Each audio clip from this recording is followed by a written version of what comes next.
The Divine Bitch Podcast. Wake up, be aware, and live your life fully.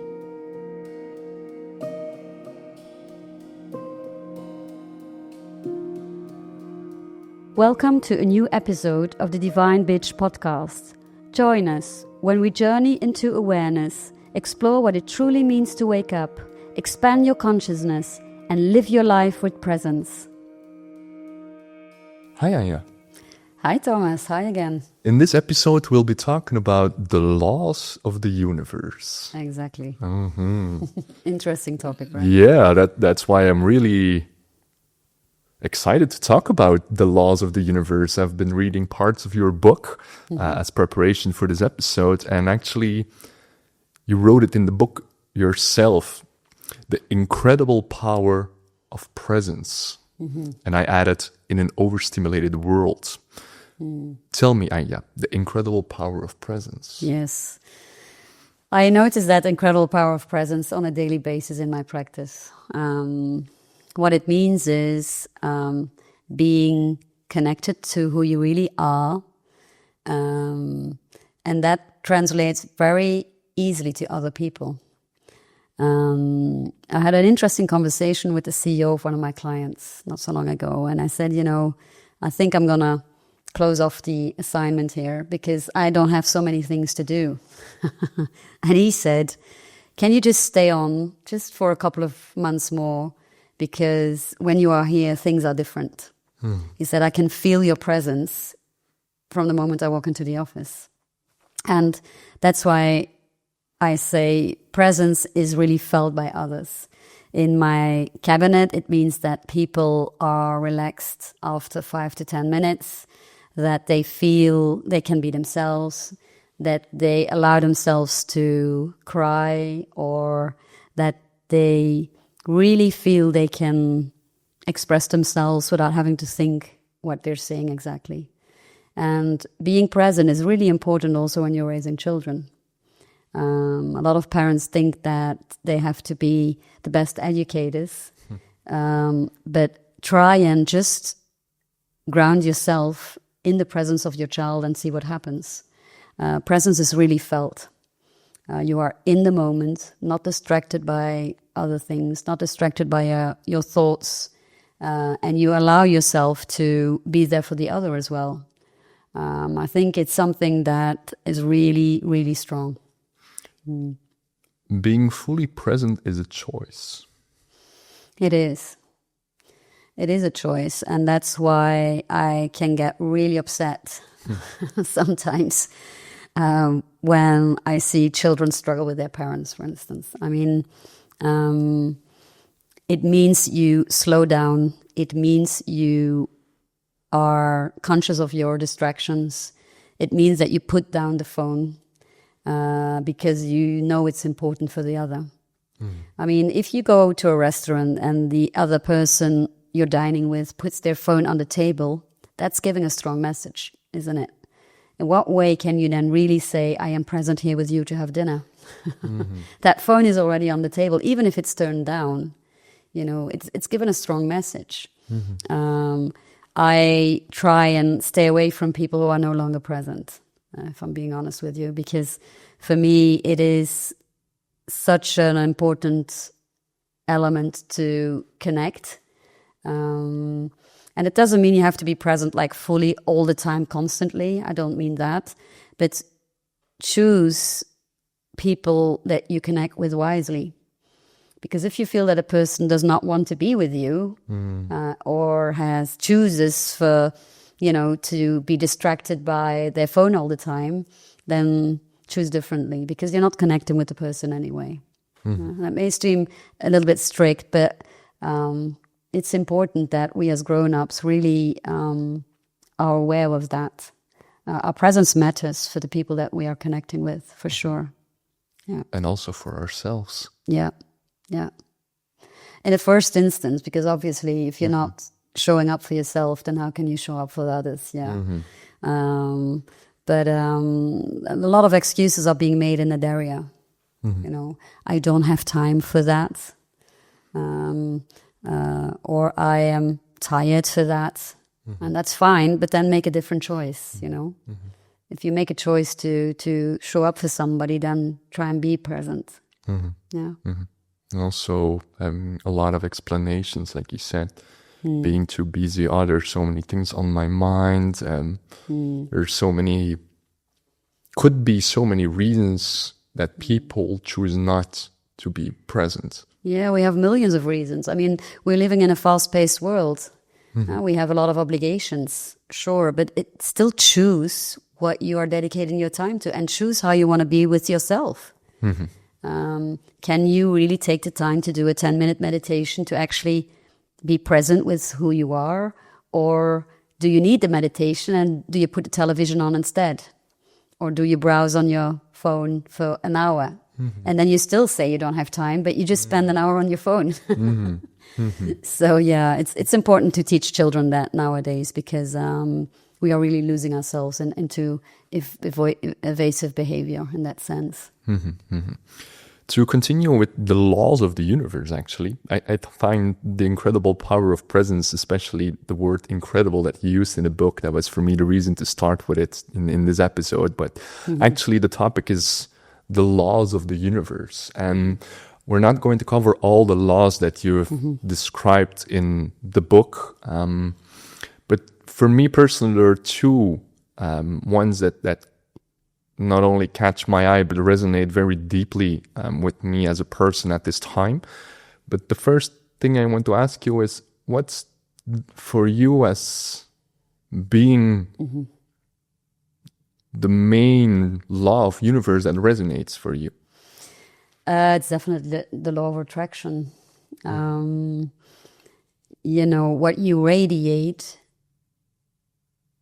into the world is what you attract as well. And a good example of that was that I was radiating rejection into the world. So I used to get rejected all the time. And I would always blame others for that rejection, obviously, because I got hurt. And then I realized, hang on, this is coming back over and over and over again. It's like a pattern that's not transforming. So there's an issue with that, because everything transforms in nature. You are holding on to something. So you are doing this to yourself. So I spent a lot of time working on the pain that was caused upon me from being rejected. And now I no longer get rejected. And as soon as I would say, I'm not going to post this because people will probably not like it, you can bet that it will be rejected and it will get dislikes and so on. It's what you put into the world is what you're actually allowing to come back to yourself. Yeah, that's a very strong one.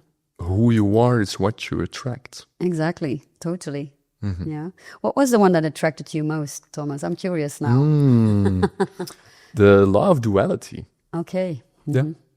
I find it very interesting to observe many things in life, and especially also myself, and how I give meaning to my life, to my experiences. And duality is actually a foundation where you can look on the different parts of the spectrum. Or actually, it's not only duality, it's actually a spectrum in between light and dark, and good and bad, and love and fear. And so, what is it for you?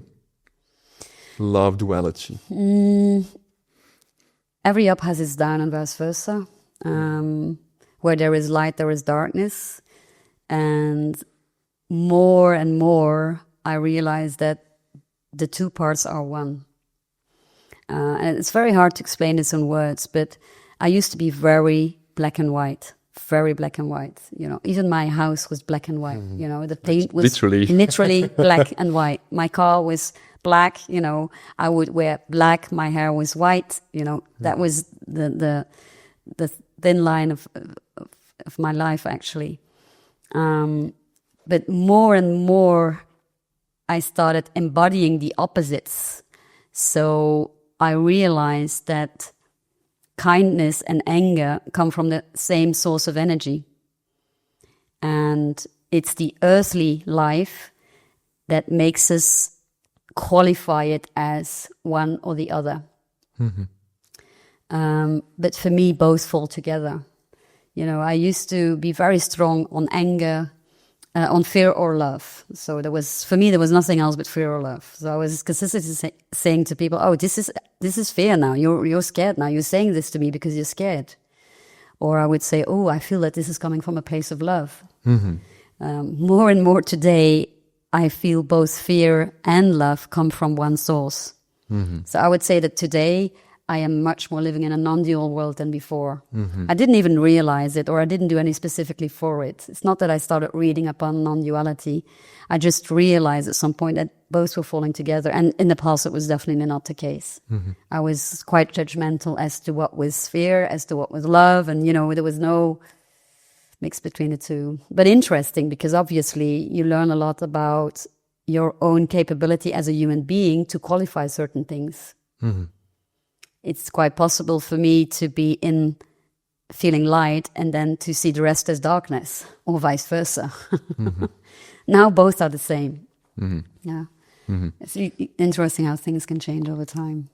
And isn't that unity also part of the duality itself? Yes, for sure. I mean, the reason why I feel it differently is because I embodied that law of duality in full. Yeah. I really felt the difference between fear and love in my body. And when I worked through that, it started shifting and becoming one. So I think being very, very aware of the law of duality over the past years has really helped to be where I am today. Because in that unity, you will always have both qualities. And they will never disappear.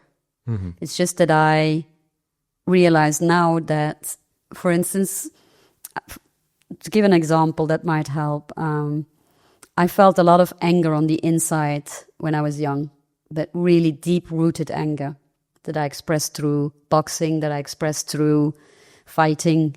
And I judged myself a lot for that. For a long time, I really had strong feelings against who I was, because it was not okay to be so angry, and so on and so on and so on. And then in some ceremony, all of a sudden, I was embodying that anger because I took full responsibility over it. And it was very hard emotion to contain. I could literally feel my body explode. It was hurting, it was painful. And I stayed with that. I just let that anger flow. And what happened was that afterwards, when it took me for about an hour. After that hour that I was, screaming and allowing it to be and not moving away from it, I felt a tremendous source of energy flowing over me, and a deep inner voice that was saying, it doesn't matter, that anger comes from the same source as love. So stop judging yourself. Yeah. You took responsibility for that anger. You didn't kill another person. You embodied it. And that was hard because it was quite a painful process. So stop judging yourself. It comes from the same source. And since then, things started shifting. I'm less judgmental to certain things, or less extreme in one end or the other, but I still see that both are present. It's like yin and yang and the line in between. Yeah, the line in between is the unity line is only there because there are two separate dualities. So yeah, it's an interesting law for me as well. I understand why you like it that much. Yeah. Who could you be without any self-correction? And actually, that's also a question for you as a listener. I'll ask it again and take your time. Who could you be without any self-correction?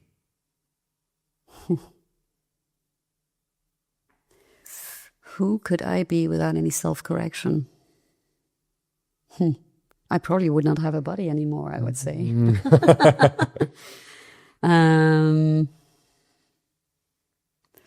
It's total freedom. It is a form of pure love, and I think that we are returning to it. At least that's what I try and do. I hope to fully embody every part of me. And if we stop correcting ourselves all the time, there is only abundance, obviously. Yeah. So find that inner criticism, find that inner critic that tells you to not do something all the time, and you will, fully embody your potential. I believe that. Yeah. Good. Every choice has its echo. And are you willing to be responsible? I think we started this podcast exactly with that, didn't we now? I was quite fierce on that one. Everything we do has a ripple effect, for sure. When I was younger and I was full of anger and I was expressing my anger, I was attracting a lot of anger towards me as well. But I did take my responsibility. I did not continue verbalizing it onto others because I realized this is inside of me. And I really didn't want to continue doing that when my godson was born. I remember holding him in my arms and saying, I need to do something with that anger. He is a young child, he's a baby, very vulnerable, and he will not suffer from what I'm feeling on the inside. So taking my responsibility at that moment was really crucial for me. I think I also lost quite some friends with children when I saw them not doing exactly that. Because we have a responsibility towards the next generation to create a world that is helping them grow. And, if I would have continued to verbalize my anger, I would have damaged certain people. So it's always important to not only take care of yourself, but realize what the impact is on others when you do that. I think children can be a really good motivation for self-growth. And it often happens automatically as well because you feel that love for them. But if you don't feel it automatically, just take some time now and then to question yourself. Yeah, look at how your behavior is impacting colleagues, friends, and so on. And you're not responsible for what they are going through because that's their path. But who do you want to be?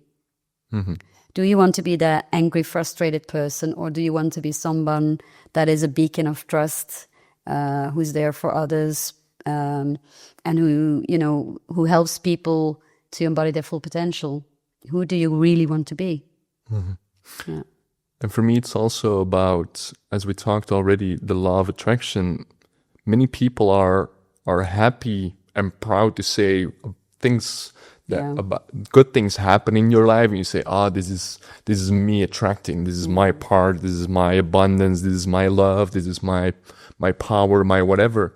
Yeah. And many people are doing the opposite with the bad things in between brackets. And not taking up responsibility, not allowing themselves to acknowledge that they are the creator of their reality, and this is also what they are attracting. Yeah, sure. Yeah, you see a lot of people stuck in drama, the victims, the saviors, or the manipulators. I mean, when you do that, you attract those people in your life as well. When I go into the corporate organizations, I sometimes come across quite manipulative people. And one of the things I tell them is, just realize you are manipulating and you get away with that, but just realize that because you do that, you get manipulated all the time. Because people who manipulate don't really realize that. They think they get away with a lot. They laugh, jokingly saying, yeah, but, I get what I want. And yes, you may have a great career, but just know that the people in your life are doing the same to you. Is that what you want? And then often, there's a change in behavior because there's a realization. Also, blaming things on others all the time, it does not do you any good because you are actually preventing your own growth. Of course, people hurt us. Of course, do we get hurt by parents? Yes, we do get hurt by parents. But you can continue blaming others for 30, 40 years. There's people who get divorced and 30 years later, they're still blaming their exes. Yeah, and they're in the exact same spot as they were 40 years ago. So you're actually doing yourself you're not doing yourself any good to stay in that victim behavior. So the drama triangle is an interesting one from a psychological perspective to really understand and say, what am I doing? Am I feeling empowered to change this for myself, or do I just continue to blame others over and over and over and over again? It can be a pattern, and it's an interesting pattern to not grow, to be stuck in that forever. Yeah, and to hold on, and then as we've talked about in one of the episodes about fear and letting go, holding on so much, very often to that old part of yourself, to that old identity. And we know from that episode, we talked about it already, what we see in nature, change is inevitable, but resistance is optional. And I want to ask you, Anja, what can you tell about resistance? Resistance is a really strong guide. When you feel resistant to something, explore it, because it's a clear signal that something feels off or something needs to change. So the resistance in itself is felt, obviously. You feel it in your body, you feel it in your mind. I mean, it's a very strong signal. So explore it and try and move ahead of that resistance. A lot of times people will say, oh, I'm very spiritual, so I feel this doesn't suit me. Not necessarily to me, but in general. Yeah. And then I also say, how do you know that for sure? I mean, why are you saying that? I feel also what happens is with, it's a very interesting podcast that I attended by Gabor Mate, who said, we all say that we're not discriminating, that we have friends with of different color and so on, so that we are not racist. But why do you feel so resistant to people telling you white people are racist? And it's true. I feel very uncomfortable every time somebody mentions it. And when I sit still with that resistant feeling, I always feel guilty. So I have different clients with different color, of different backgrounds and so on. And usually when they walk in, I feel guilty. And that's something I need to work on. So I used to say I'm not a racist but hang on. Then why do you feel so uncomfortable every time that subject comes on? And then I realized, there is really heartfelt guilt inside of me because I feel that there is something called white supremacy. White supremacy. White supremacy, yeah. I can feel that, and that resistance has shown me that there is something deep rooted in my DNA that I need to explore, and I do that every time I see a person of color in my practice. Who do not tell me I'm a racist. I feel it. You feel it yourself. Yeah. That's very something. I have that feeling that I need to make up for something, that I need to be extra good to help them. So there's something inside of me that is probably not of this life, but something that's really deep rooted. Yeah. And it doesn't matter where it's from, but it's there, and you can acknowledge it. Yeah, it's very powerful to allow yourself to acknowledge it instead of hiding it or not paying attention to it or become accustomed to it. Like you said, doing it, and it's a universal theme also. Yeah, exactly. Yeah, and it's funny how we said, we're going to talk about the laws of the universe, because we often see that as a spiritual layer. And still, we talked a lot about responsibility as human beings. So again, it shows. Isn't it all about being responsible? Yeah, exactly.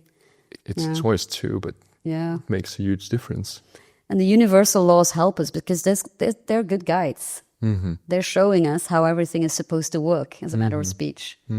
We just have to rely on them and apply it. And maybe not how it should work, but just how it works. Yeah, exactly. Yeah, that's probably a bit stronger as well. Even, I think you write it in the book yourself, even if you have no idea about those laws, they apply to everything. Yeah, for sure. They're there whether you like it or not. So, yeah, true. What can you tell about science around the laws and also the critical voices? It's two different questions for me. So science and spirituality for me are one, in the sense that I have a soul, but that soul works through my nervous system. So there you have the science part. Yeah. So that's combined. I believe, for me at least, it's very important to have both fully embodied. I cannot split science from spirituality. I've tried many times. Yeah. So I stopped doing that. Yeah. I think it's a good balance to... It's two different streams of energy, and it's your calling as a human being to embody both so that you stay balanced. Yeah. The question on the inner voice that you had, how is it linked to the universal laws? Because those universal laws are there and have always been there, the more I connect with who I really am, and the more I move away what is not really me, so the de-identification, I would say, the more I feel that inner voice is coming from universe. It's as if I am no longer a human being with a physical body. It's as if I am part of something huge, something I cannot comprehend, but that is connected to everything there is. And for me, that is the universal aspect of it. So it's way bigger than the earth. It's way bigger than who I am or this physical body that I have. And then for me, it's also opening up to what comes through. And there's a lot of wisdom coming through when I open up that I can use in a very practical way. Sometimes it means writing something for 4 hours and then taking that into the next meeting. Sometimes my inner voice is showing something of a client before he walks through the door. And opening up and listening to that really helps me to help that client. And be receptive to you being a part of the connectedness of everything, interconnectedness of everything. Exactly. And it's things I can no longer explain in words. Sometimes I get visuals, sometimes I get voices, I get information of people that I've never seen before, and then they walk into my practice, And I had trouble following that when I was younger. But now I know, okay, I'm getting that information for a reason. So I don't have to do something with it. I choose to do something with it. And when I do it, I see the impact it has on my clients. Sometimes clients say, how did you know? How can you know? And then I said, I already saw it, or I already heard it, or I got it through. Yeah. So we had one part of the question, and it's true. It are two questions. And the reason that I asked them in the same part is, okay, what is science? And also the critic part of, or the critic opinions about the laws of the universe, about vibration, about us being energetic, just being energy. It's not energetic. Anything at all. It's just being energy. What's your opinion, or how did you experience resistance from the outside and then those critical voices? Yeah, it's a pity that there's such a big polarity between science and spirituality. I mean, because they can be so perfectly joined. I mean, it would be so rich if we can join them. But there has been a lot of criticism towards the work I do, towards the voices I express, because, everything needs to be scientifically based. Yeah. It's not something that is typical for the world of therapists, but you also have a lot of that in that area, whereas I believe we should focus on helping people. We should not focus on terminology and on scientifically based only. I do realize that in this world today, that if you want to be taken seriously, you need to have scientific evidence-based methodologies. But I have this big desire and hope that we're moving away from that as well. That there is much more understanding for the non-scientific worlds today. And that those who have a lot of criticism are still capable of creating polarity. But that there is a different universe creating here on Earth with people who think differently. Especially with COVID, there was a lot of turmoil around that. There's a lot of people that I value highly or that I admire who moved away from the scientific world because of it, because they were no longer able to accept that as their truth and stay connected with that world. A lot of psychologists, a lot of scientists who moved away, a lot of doctors as well, who said, I'm not buying this anymore, I need to move away from it, which is a pity because there's a lot of things to be learned from science, obviously. But let's hope that within the next 10 years, there is no polarity in that area anymore. I think polarity will be there forever. Yeah. But then that's the next statement that I want to bring into this conversation. Like, what if a happening or any experience is not a challenge, but an invitation? Yeah, I think if you would look at happenings in that way, that life would become a lot more interesting. Yeah, some people are scared of challenges because they see it as a lot of work. It will create resistance. It will create turmoil and so on. And that in itself will obviously slow down the process.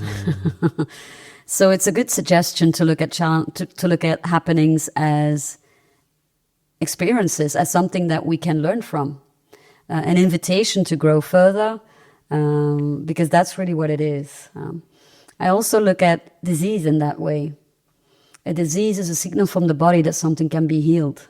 It's the same way. If you look at disease in that way, you will automatically already have a totally different view on it. So I hear what you say. I think words are very important to help yourself to grow to the next step. Every challenge that I had in my life led me to be more aligned with who I am, led me to be more true to myself, really. And I think life would be a little bit boring without all those challenges. Imagine a world where we would not have, any friction, no resistance, and so on. I think, we would not have the exciting times that we experience here today.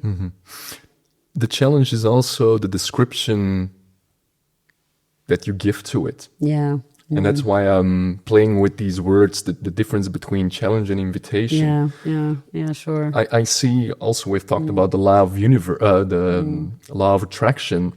And for me, it's also, that's why you attract what you are. Yeah. Because you can see it with your own eyes and you can see it as a part of you. And that's the part of the invitation. Instead of a challenge that you need to fight, that you need to show what you are capable, that you can overcome, that you can climb the mountain, that you can slay the dragon, whatever.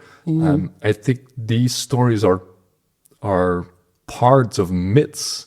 But if you listen to the myths very closely, it's the same thing. It's not about the challenge, but it's about the invitation. Exactly. And, wording in that is important because you could say problem, challenge, or invitation. You already feel the lightness of the words. It's an interesting start also for another podcast that I'm thinking about. What energy does a specific word has, for instance. So, it's definitely interesting to look at it from a lighter perspective. And from there on, what happens, or maybe what happened for you, Anja, when you stopped searching and started following? Well, then you see the beauty of the universe. You feel that everything is abundant. Because you basically see things happening before they really take place. And it takes surrendering. It really does, because at some point you realize that there is no control. We talked about it in the past, and you just surrender to life as it is. And that's when the beauty happens. I really believe that. It's when you stop trying to control the process. It's when you are part of the process that you realize that things are automatically coming your way. You don't have to worry about money. You don't have to worry about a job or those things, because it's provided for you. And it may seem like mumbo jumbo, but it's really practical. Life is not happening to you, but it's happening through you. It's happening through us, and we are creating it, for sure. And it becomes very practical as well. All the cliches that I mentioned become real life. Money flows through you as well. Sometimes I I have to pinch myself because I was a single mom for quite a long time, and I was still financially capable of dealing with my life very easily. And the more I got attuned to who I was and started doing that was in line with my full potential, that's when things started flowing to me. So it becomes really practical as well. Yeah. And I know that the book is part of a natural flow for you too. Yes. What can you tell more about writing the book, about having that intention, about letting that energy move through you? Yeah, it was really fascinating because it showed up in a dream, and the title came immediately. You know, there was no question that I would call the book differently. Awareness is a Divine Bitch. So that's also the name of the podcast now. And the name of the podcast came through another podcast, actually. Somebody who said, you wrote the book, maybe you should call the podcast. And I just followed it, you know, so I didn't have to control that. I didn't have to find, good names for the book. And also I had seen myself writing the book. So I started writing and the words came automatically. I did not do specific research because, I had a lot of knowledge inside of me and not necessarily knowledge that I developed throughout my life. I just surrendered to that process of writing and it came automatically. And then the rest, the whole editing of the book obviously takes some time, but that's like 10% of the work. The rest is really trusting the process and just leaning into that and allowing your hands to type, in my case, what was coming through. So yeah, it's more and more it happens like that. So I've done business like that for many years, but the book is definitely a new creation that is coming through via that way. Through you. Yeah, through me. As is this podcast and everything that you're sharing, like you said. Yeah. As a last question, what is maybe something you want to share with the listeners about the different laws of the universe? Because there are many, like I said, we're not talking about all of them. We've talked about the law of attraction and the law of duality. Yeah. What is maybe a key message about those laws that you want to share? There's an exercise in the book as well that says, just feel which law resonates most with you and start working with that. There's a reason why it resonates more than others, and really understand the whole concept of that universal law. Do some studying on it, understand what it is, and try and apply it in practice. I apply the law of attraction a lot in practice. So basically, because I understand it in full, I actually apply it to find new clients, for instance. Yeah, so business clients, not so long ago, I closed off some corporate clients and I said, okay, my next corporate client will be there in that area. I will attract that area. And 2 weeks later, I had a client at that area because I wanted to work very close from home for personal reasons. So, yeah.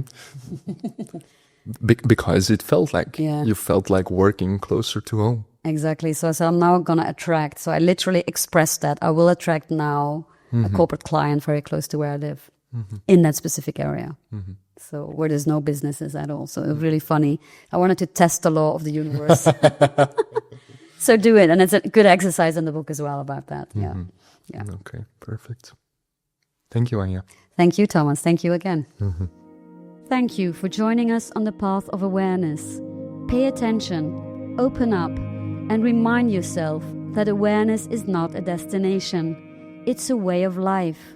See you in the next episode.